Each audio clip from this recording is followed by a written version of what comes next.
great idea. In the Philippines, we value respect, especially to elders, and we also celebrate fiestas with our families.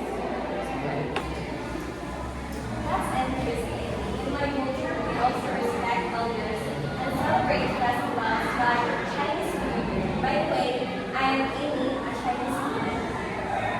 Wow, our cultures are different, but also similar in some ways. I can help organize our ideas so that everyone can share. Let's invite us early so we can finish on time.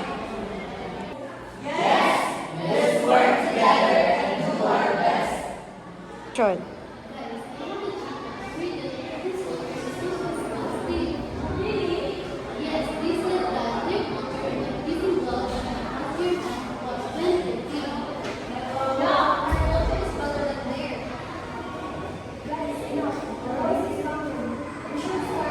Planning our presentation.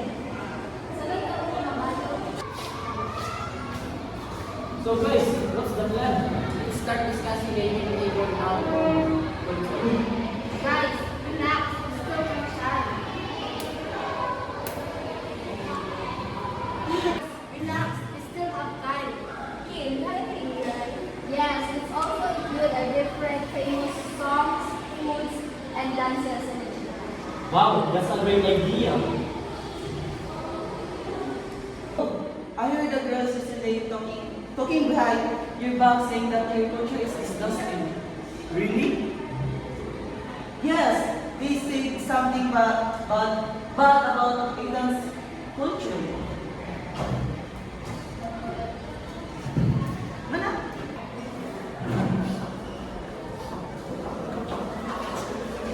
Guys, we already have a plan.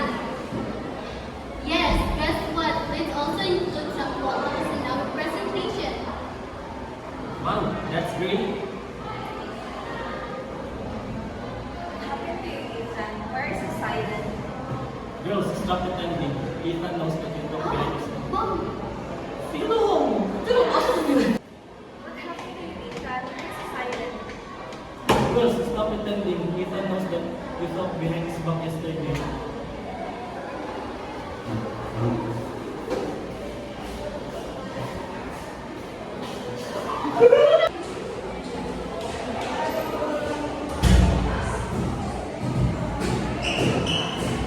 So class, how are all your group presentation? Are you all ready? no mom. Let's start only our presentation now. We will misunderstand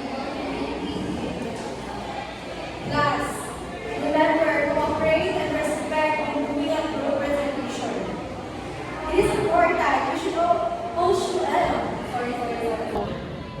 Class, remember, cooperation and respect when doing a group presentation is important. You should all know how to respect to one another. Even you have a different culture or race, respect is the only thing that we should show to another. Deadline is near. Good luck.